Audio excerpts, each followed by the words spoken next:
Por lo menos uno de los 47 manifestantes murió en el naufragio. En el Medio Oriente siguen los diálogos y sigue la guerra. El que peca y reza empata. Mujeres de armas tomar. Los chinos la ven en chino con el ultimátum de las féminas. En deportes tenemos entrevista con Chonto Herrera. Y además, todas las noticias de hoy.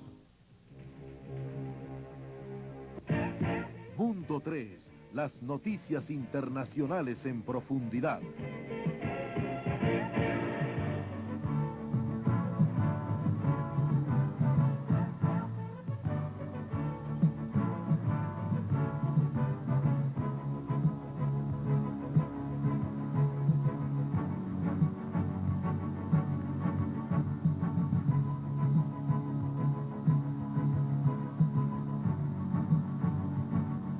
Buenas noches. La inminencia de un choque entre grupos anticastristas de Miami y el régimen de La Habana se diluyó hoy tras el naufragio de una de las naves en que se movilizaban los manifestantes. Los furibundos exiliados declararon, sin embargo, que pese a este incidente enviarán nuevas flotillas. Masta Alegro.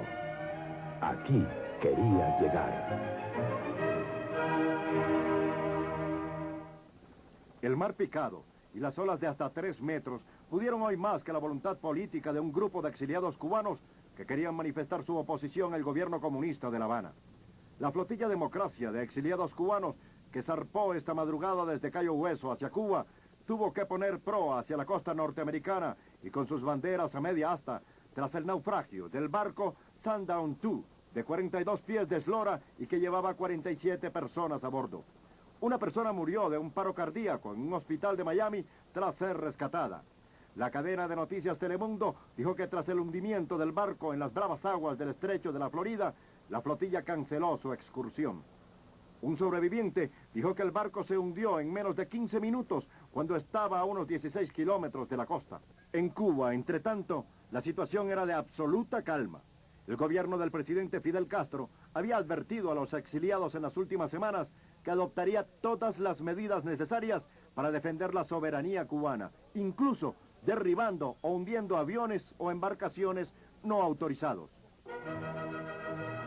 Masta Alegro. Aquí quería llegar.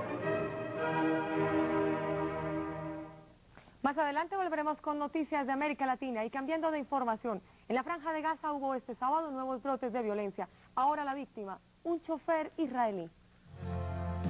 Noticia del día, con el patrocinio de Avianca, la aerolínea de los colombianos. En Beit Hanoun, en el límite de Gaza, la policía palestina disparó y dio muerte a un conductor israelí, que al parecer atravesó varias barricadas e hizo caso omiso de las órdenes para que se detuviera. Emmanuel Malou, de 50 años, era un teniente coronel retirado del ejército israelí, que se había sometido a una serie de operaciones para extirpar tumores cerebrales benignos. Un portavoz de la policía israelí dijo que se investigaba la posibilidad de que Maloul buscara suicidarse, pero también se indagaban otras hipótesis. Es la primera ocasión en que la policía palestina haya dado muerte a un israelí desde mayo de 1994, cuando asumió el control de la seguridad en las zonas autónomas de Gaza y Jericó, de conformidad con un tratado de paz con Israel. Noticia del día, con el patrocinio de Avianca, la aerolínea de los colombianos. El Papa Juan Pablo II intenta mediar en la conflictiva situación del Oriente Medio. Hoy en Italia el gobierno israelí instó al jefe de la OLP, Yasser Arafat, a consolidar su poder. En lotes de 500, 800 o 1000 metros a solo 40 minutos de Cartagena, 30 de Barranquilla y 80 de Santa Marta. Villas de Santa Verónica, su paraíso en el Caribe. Hoy Yasser Arafat se reunió con el Papa Juan Pablo II en la residencia de verano del Pontífice en Castel Gandolfo, al sur de Roma. En la reunión, que duró 30 minutos, Arafat expresó al Pontífice su agradecimiento y el de su pueblo por el apoyo que la Santa Sede siempre le ha dado a la causa palestina. Este diálogo se constituyó en la cuarta cita que ambos líderes han tenido, pero es la primera que acuerdan desde que la OLP e Israel firmaron el acuerdo de paz. De otro lado, el canciller israelí Shimon Peres dijo hoy, en calidad de indirecta, que las conversaciones se reanudarán la próxima semana, pero que Arafat debería consolidar su autoridad. El viernes, Pérez y Arafat sostuvieron un diálogo informal en la ciudad italiana de Cernovio, en donde acordaron un calendario para los próximos contactos sobre la autonomía palestina. Su casa en lotes de 500, 800 o 1000 metros a solo 40 minutos de Cartagena, 30 de Barranquilla y 80 de Santa Marta. Villas de Santa Verónica, su paraíso en el Caribe. Las asistentes a la Cumbre Mundial sobre la Mujer que se realiza en Beijing amenazaron hoy con cancelar el evento en respuesta a la intimidación que, según ellas, les han dispensado las autoridades chinas. El acoso a los grupos feministas y a los activistas de derechos humanos, la limitación en el desplazamiento y la falta de instalaciones han sido solo algunos de los problemas que han afectado la realización del Foro de Organizaciones No Gubernamentales sobre la Mujer. Las organizadoras dieron 24 horas a las autoridades chinas para que pongan fin a la intimidación o, de lo contrario, cancelaran el evento. La comisión organizadora se reunió durante 2 horas con funcionarios chinos y acordaron aflojar la presión policial y permitir la realización libre de actividades en un diámetro de 10 hectáreas alrededor del evento. Pero no solo la excesiva vigilancia ha incomodado a las mujeres, también el barro del invierno se ha erigido como una resbalosa conspiración.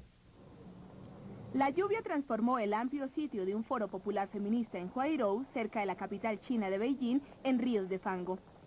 Algunas participantes dijeron sin apenarse que el hecho debe interpretarse como una metáfora de lo resbalosa que resulta, con foro o sin foro, la situación de la mujer en el mundo. La lluvia que cayó durante toda la noche causó el derrumbe de un muro de aproximadamente 8 metros de alto, que se transformó en un montón de ladrillos al lado de una vía principal dentro del sitio en que se celebra el Foro de las Organizaciones No Gubernamentales sobre la Mujer. Las participantes en un taller sobre la igualdad de oportunidades de trabajo para los gays y lesbianas se pusieron furiosas al encontrar la carpa destinada para su reunión derrumbada en el fango. El contraste fue un pintoresco cartel de 1 kilómetro de largo exhibido hoy en un desfile por un grupo de entusiastas participantes en la cumbre.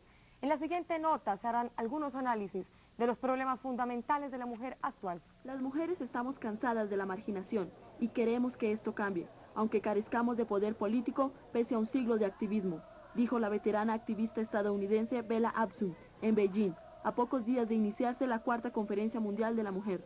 Desde 1975, con la primera Conferencia Mundial sobre la Mujer en Ciudad de México, se creó el Plan de Acción Mundial para las áreas de igualdad, desarrollo y paz, y se inauguró la década de la mujer. En 1980, en Copenhague, donde se realizó la 2ª Conferencia Mundial, se incorporaron al Plan de Acción Mundial el empleo, la salud y la educación para la mujer. 5 años después, en Nairobi, se revisaron y evaluaron los logros y los obstáculos de la década, y fueron adoptadas las estrategias hacia el año 2000 para el avance de la mujer. Hoy la 4ª Conferencia Mundial sobre la Mujer en Beijing, China, diagnosticará y evaluará la condición de la mujer desde que fueron adoptadas las estrategias de Nairobi. Desde 1975 se ha venido luchando por la igualdad de la mujer, la paz y el desarrollo. Los programas de desarrollo social tienen que tener implementada la actividad de mujer como una actividad reconocida en condiciones de igualdad. Esto ha sido una negociación permanente a nivel internacional y mundial que no ha logrado que se recoja en todos los países.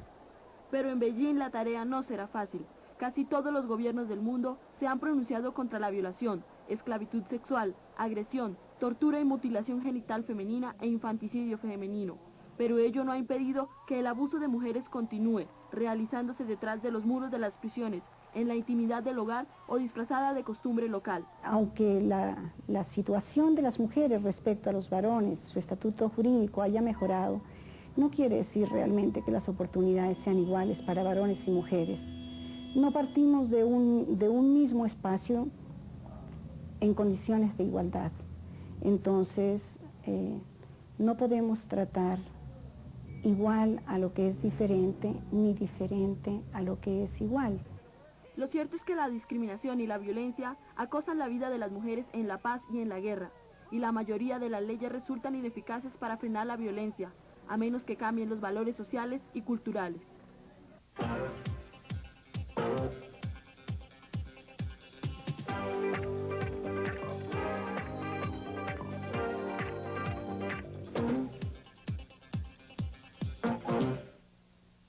Bienvenidos a la información deportiva en Mundo 3. A 1 año de prisión fue condenado el futbolista colombiano Faustino Asprilla, por el delito de porte ilegal de armas. Al deportista que trabaja en Italia le será conmutada la pena si se presenta mensualmente al consulado colombiano en Milán. De lo contrario, la pena se haría efectiva en Colombia con cárcel. Y ahora sí, vamos con la información de la Vuelta a España. Después del 14 de mayo de 1992, los ciclistas españoles no vestían la camiseta de líder en su propia ronda. Hoy, el joven pedalista Abraham Olano del Mapei venció en el prólogo, sorprendiendo a los especialistas y al favorito Alex Zülle, quien debió conformarse con un segundo lugar. Sin la atracción del monstruo Miguel Indurain, ni su más reconocido rival Tony Rominger, la Vuelta en este primer tramo traicionó a los consentidos, entre los que se cuentan Ugrumov, Riz Jalabert o Mauri. Nuestro crédito, Oliverio Rincón, ha sido el mejor nacional y su retraso no fue considerable. El tenista alemán Boris Becker y la reaparecida Mónica Seles alcanzaron hoy sus respectivos pases a octavos de final del Abierto de tenis en Estados Unidos. En atletismo, casi 60 años después, Berlín está a los pies de los atletas negros, los mismos a los que Hitler quería incinerar. En el encuentro Los Cuatro Dorados que se disputó en Berlín y donde concurre lo más selecto del atletismo mundial, se distribuyeron los $250.000 entre los estadounidenses Gwen Torrance y Michael Johnson, la irlandesa Sonia O'Sullivan y Natalia Shikolenko de Bielorrusia.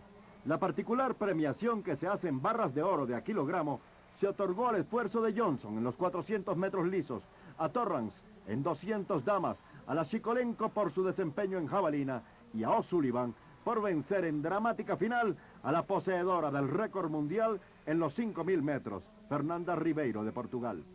$62.500 en oro por cabeza. La Copa Libertadores de América, que concluyó esta semana, parece haber marcado el declive de un grande de siempre, el Chonto Herrera, un señor con toda la barba, dentro y fuera de la cancha. Nuestro periodista Andrés Ríos dialogó con él en Medellín. Para unos es el calidoso, para otros el cuajo, pero para todos es Chonto, o simplemente Luis Fernando Herrera. El marcador de punta de la Selección Colombia y del Atlético Nacional es el jugador que representa la sencillez y la humildad en su equipo. Es ese gregario de la energía positiva, ese consejero para los novatos del equipo verde, ese guerrero que gestó la historia del 5-0, esa persona que en su casa guarda innumerables recuerdos de los triunfos del fútbol colombiano y que ante todo guarda un espacio para los amigos y familiares que ya no están. Una lesión casi lo deja por fuera del fútbol, pero gracias a su positivismo, hoy es uno de los gestores de este subcampeonato del Nacional. Sea jugando o desde el banco, lo cierto es que Chonto ya dejó su huella en el fútbol colombiano. Y es esa cancha la que hoy le da la perspectiva para ver el mundo. ¿Cómo se define Atlético Nacional en su vida? Yo creo que esa ha sido la institución que me ha brindado a mí todo. O sea, yo llevo 9 años en Nacional y es la institución que me ha brindado a mí la posibilidad de mostrarme, no solamente a nivel nacional, sino a nivel internacional.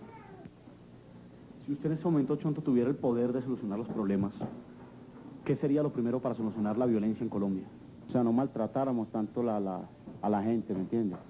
Que estuviéramos todos unidos, que ojalá que nunca existiera, que no existiera violencia, porque la violencia no es buena, trae cosas siempre malas. Y al lado de la infaltable salsa, para alegrar el espíritu, Chonto sigue viviendo al lado de su gente, que lo vio surgir. Y su humildad característica le dan todos los méritos para que siga siendo el mejor. Y enseguida las condensadas del fútbol. En Colombia, Valenciano marcó a los 11 segundos el gol más rápido de los últimos años. Y en Brasil, Marcelo de Cruzeiro ante Corinthians, también a los 11 segundos. Y este es Olímpico de Luis Carlos en Pernambuco, en el partido entre Criciúma y el Sporting. Se llamaba Romeo Marcio Gasparín da Silva. Murió después de ser atacado brutalmente por unas bestias que se colaron al estadio de Pacaembu. Duró una semana en coma. Uno de sus agresores llegó llorando a entregarse a la policía, parodiando a Diego Montaña Cuellar. En el deporte no hay un solo resultado que merezca una muerte. También hoy en Mundo 3, espeluznantes imágenes de los pandilleros de El Salvador. Un conmovedor sálvese quien pueda. Venezuela y Colombia hablan sobre ruedas y otros demonios. Crece la protesta mundial contra los ensayos nucleares de Francia.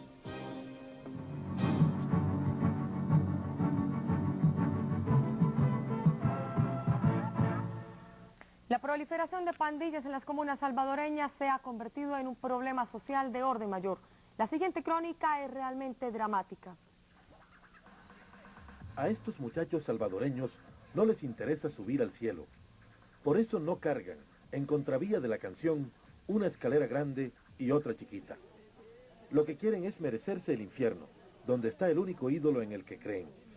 Para entrar en el infierno, parecerían decir, no basta con ser obrero de construcción sin escalera. Estos jóvenes consumen drogas, se empuercan, se llenan la piel de tatuajes, discuten, se ríen, pelean. Algunos sociólogos locales creen que los chicos actúan así para rebelarse contra la religión oficial. Expertos hay que los consideran víctimas de la miseria y del desempleo. No falta el ortodoxo que los califica simple y llanamente como sinvergüenzas sin ley. Y a todas estas, ellos lo único que dicen es que no creen sino en los cachos de marihuana, en los cachos de su ídolo y en la vida que tiene cachos porque es cabrona. No es el lenguaje, sin embargo, lo único salvaje de estos muchachos. Vean, por ejemplo, este ensayito vespertino con uno de sus amigos. Alex, salite, Luis.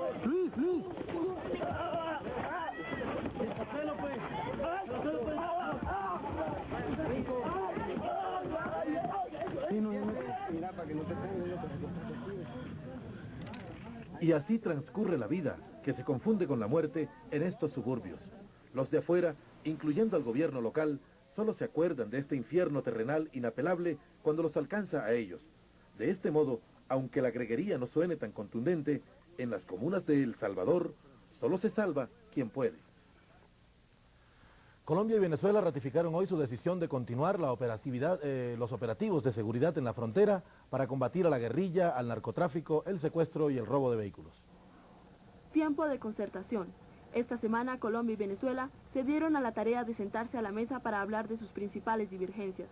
Una comisión binacional se reunió en Bogotá para concretar la entrega de miles de vehículos robados en los últimos años en Venezuela por mafias de ambos países. La propuesta venezolana se centró en que un grupo de la Policía Técnica Judicial pueda visitar nuestro país para comparar los vehículos que están retenidos con los listados que posee Venezuela. De otro lado, esta semana también se reiniciaron las conversaciones colombo-venezolanas que buscan una solución al diferendo de áreas marinas y submarinas entre los dos países. Las comisiones, que además buscan soluciones a otros problemas fronterizos como las migraciones, estuvieron inactivas un año, mientras los gobiernos de Caracas y Bogotá nombraban a los negociadores. Pedro Gómez Barrero, comisionado por Colombia, dijo que la comisión ha estado analizando, consultando y negociando cada uno de los temas, principalmente el de áreas marinas y submarinas. Estas comisiones se reunirán de nuevo en noviembre, aunque no se descarta la posibilidad de analizar el tema la próxima semana, durante la visita del presidente venezolano Rafael Caldera a Colombia. Muchos esperan que por fin las autoridades colombianas y venezolanas se pongan de acuerdo en esta área, para saber qué es de quién. El discurso de Ernesto Zedillo, un año después de su posesión como presidente de México, dejó más contentos a los empresarios que a los ciudadanos comunes y corrientes. El presidente Ernesto Zedillo agradó a los inversionistas al prometer una recuperación prudente y gradual en su primer informe de gobierno. Pero Zedillo ofreció poco para alentar al mexicano promedio que lucha por confrontar una paralizante desaceleración de la economía. El compromiso de Zedillo de reducir los extraordinarios poderes de su cargo en nombre de una mayor democracia también fue elogiado. Sin embargo, analistas políticos dijeron que la luz al final del túnel que trató de ofrecer a sus compatriotas todavía se veía lejana. Zedillo pronosticó que la economía, que ha perdido más de 1 millón de empleos desde la crisis del peso y que se contrajo en un 10% en el segundo trimestre de este año, comenzará pronto a crecer de nuevo. El presidente, cuyo nivel de apoyo en recientes encuestas cayó al 34%, también prometió crear una oficina de auditoría poderosa e independiente para supervisar el gasto público. Los cancilleres de los países del Pacto Andino iniciaron el análisis de una estrategia conjunta para un mayor impulso al proceso de integración más antiguo del continente. Los buenos proyectos, y más cuando involucran millones de personas, es bueno echarles un ojito. Cosa que esta semana hicieron los ministros de comercio del Grupo Andino para revisar cómo va la integración entre Ecuador, Perú, Bolivia, Venezuela y Colombia en materia de arancel externo común y reestructuración de las instituciones andinas. Al mismo tiempo, temas como las cláusulas de salvaguardia contra la competencia desleal, normas técnicas, procesos fitosanitarios y servicios hacen parte de la agenda que mensualmente se revisa, pues la idea es que empresarios y consumidores se favorezcan a una sola voz, sin las famosas crisis intrarregionales. Las experiencias con el Asia quizás sean las mejores para no caer en errores de negociación. Vamos a establecer mecanismos de participación de experiencias que le permitan a los países menos familiarizados con el área del Asia beneficiarse de las experiencias, por ejemplo, de las que ha tenido Perú en el pasado reciente, a partir de las cuales podamos los colombianos o los ecuatorianos o los venezolanos no cometer los errores que otros países han cometido al tratar de abrir esos mercados. Pero si los socios no aportan, ¿cómo se saca adelante una iniciativa? Esta también fue la inquietud de los ministros del Grupo Andino, que pasa por afugias económicas, no nuevas, pero sí una voz de alerta para los compromisos internacionales. El Grupo Andino está atravesando por una estrechez grande de tesorería, diría yo. Importante en estos últimos meses, derivada del hecho de que ha habido atrasos en los pagos de los países andinos, con excepción de Colombia. El hecho de que un país que esté atrasado con el Grupo Andino no significa que el país haya perdido su voluntad política de continuar en la integración, sino que no solamente está atrasado con el Grupo Andino, sino con el BID, con el Banco Mundial, con la UNCTAD, con la... Temas que parecen ajenos al diario vivir, pero que se hacen reales cuando en sus manos tiene un producto hecho en cualquiera de los países de la integración.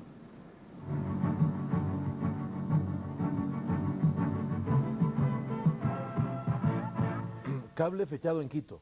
Venezuela dijo hoy que el mapa colombiano no debe generar fricciones entre los dos países y sostuvo que si bien hubo inquietud, se trata de algo que está totalmente superado. El canciller Miguel Ángel Burelli Rivas restó importancia a las, según él, mentes calenturientas que a ambos lados insisten en atizar una imposible guerra entre las dos naciones. Veamos a continuación otras noticias del mundo en las últimas horas. La película Mundo Acuático llegó al Festival de Cine de Venecia de la mano de su protagonista y productor Kevin Costner, quien dijo estar alentado por las críticas más positivas y un éxito taquillero mejor de lo que había esperado en los Estados Unidos. El actor Dennis Cooper, quien hace un papel de villano en la película Mundo Acuático, que es, según el material publicitario del film, una combinación del exdictador de Uganda, Idi Amin, y el Papa, también hizo acto de presencia. La película, cuyo presupuesto de $200 millones ha sido motivo de comentarios, fue bien recibida por los críticos y la llegada de Costner al Cinema Lido atrajo el mayor público hasta la fecha. Algunos expertos anunciaron que tenían pruebas científicas de que los huesos encontrados en una fosa común de poca profundidad cerca del pueblo de Yekaterinburgo, en los Montes Urales, son los restos del último zar de Rusia, Nicolás II. El descubrimiento parece poner fin a un misterio de 74 años en torno del destino final del último gobernante de la realeza rusa, asesinado junto con su familia en el pueblo situado cerca de la fortaleza asiática por los soldados bolcheviques. Esto ocurrió en julio de 1918, a comienzos de la era comunista. El estadio de Ciudad de México estaba lleno de ancianos que participaban en el baile anual Una Cana al Aire, dedicado a gente de la tercera edad. Cerca de 60.000 personas participaron en el evento en el que se les brindó la oportunidad de bailar la música de su época. Muchos de los participantes describieron el baile como algo muy valioso para ellos y expresaron sus deseos de que se realizara más a menudo. Dos buceadores del grupo ambientalista Greenpeace evadieron las medidas de seguridad y alcanzaron la plataforma de pruebas del centro nuclear francés en el Pacífico Sur. Las protestas ácidas entre Francia y los países pertenecientes al Pacífico Sur parecen acrecentarse como una bola de nieve. Hoy dos buceadores del grupo ambientalista Greenpeace evadieron las medidas de seguridad y alcanzaron la plataforma de pruebas del centro nuclear francés en el Pacífico Sur. Asimismo, lanchas inflables Greenpeace llegaron a la laguna de Mururoa, pero Francia logró incautarse de los mismos, arrestando a los intrusos de la plataforma.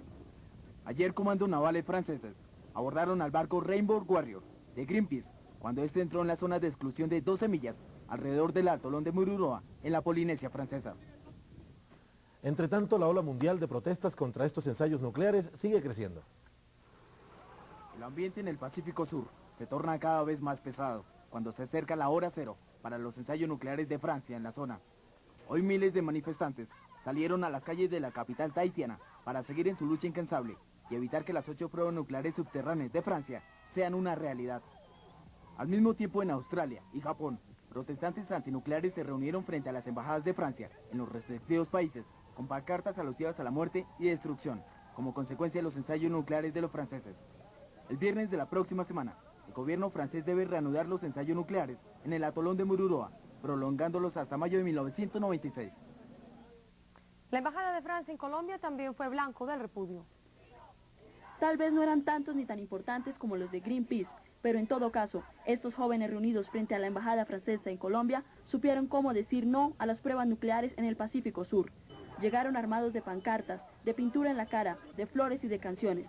Eran cientos de jóvenes universitarios y de colegio que se unían al clamor de todo el mundo. Porque saben que nosotros somos capaces de hacer más cosas y tienen miedo de todo lo que podamos llegar a hacer. Pero nosotros como tenemos conciencia de amor por la vida, precisamente por eso estamos tratando de que la gente ya se vaya para que no vaya a haber ningún acto violento aquí. Pero no solo a gritar y a cantar se dedicó esta particular multitud. Algunos de ellos se dieron a la tarea de recoger firmas de los que están en contra de las pruebas. La protesta no era solo contra Chirac, era contra los inconscientes, los desentendidos y hasta contra los ingenuos que creen en lo inofensivo de las pruebas nucleares, que al parecer lo único que tienen de bueno es haber podido congregar a la juventud de todo el mundo para gritar que definitivamente no queremos pruebas nucleares. En Sudáfrica el barro se ha convertido en una alternativa de vivienda muy importante. El artesano sudafricano Tiggy Snell ha trasladado su sensibilidad artística hacia la cruda realidad que viven millones de desamparados en las montañas de Magaliesberg a 30 kilómetros al oeste de Johannesburgo. Snell ha diseñado un prototipo de viviendas de barro que cumplen con las necesidades básicas para ser habitadas. Las casas estarían hechas de la simple combinación de agua y barro, sin utilizar columnas de madera. Aunque estas casas parezcan muy frágiles, el inventor asegura que son indestructibles, puesto que son a prueba de agua y se adaptan con facilidad a las altas y bajas temperaturas africanas. El costo de cada casa varía de acuerdo al tamaño, pero con solo $6.500 podrán adquirir una de estas confortables viviendas. 92 millones de dólares costó el Museo y Salón de la Fama del Rock and Roll, que abrió hoy sus puertas en Estados Unidos. Los jóvenes del mundo que bailaron el twist de Elvis Presley, que lloraron con los Beatles y que se rebelaron al ritmo de John Lennon y Jimi Hendrix en contra de la guerra, podrán recordar con nostalgia esos mágicos momentos en el nuevo Museo de las Estrellas del Rock and Roll abierto hoy en Cleveland, Ohio. Los visitantes de estos 1.400 metros cuadrados de historia musical podrán apreciar en la chaqueta de cuero y la guitarra que utilizó el rey del rock en su triunfal retorno a los escenarios en 1968, o tal vez palparán los borradores del legendario Jimi Hendrix a la par que se sentarán en los automóviles usados por U2 y Alice Cooper en sus giras. En la apertura del museo se presentarán conciertos durante el fin de semana. Y así termina nuestra emisión de hoy. Los esperamos mañana en nuestro horario habitual de las 8 de la noche. La cita será como siempre aquí por el canal 3 Más para ver. Feliz descanso.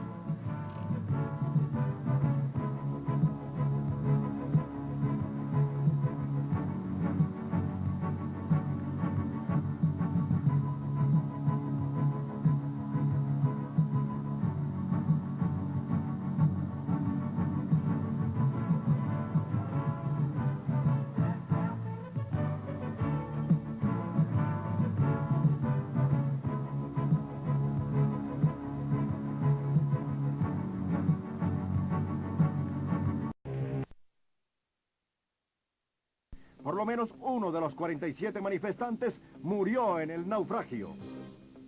En el Medio Oriente siguen los diálogos y sigue la guerra. El que peca y reza empata. Mujeres de armas tomar. Los chinos la ven en chino con el ultimátum de las féminas. En deportes tenemos entrevista con Chonto Herrera. Y además, todas las noticias de hoy. Mundo 3, las noticias internacionales en profundidad.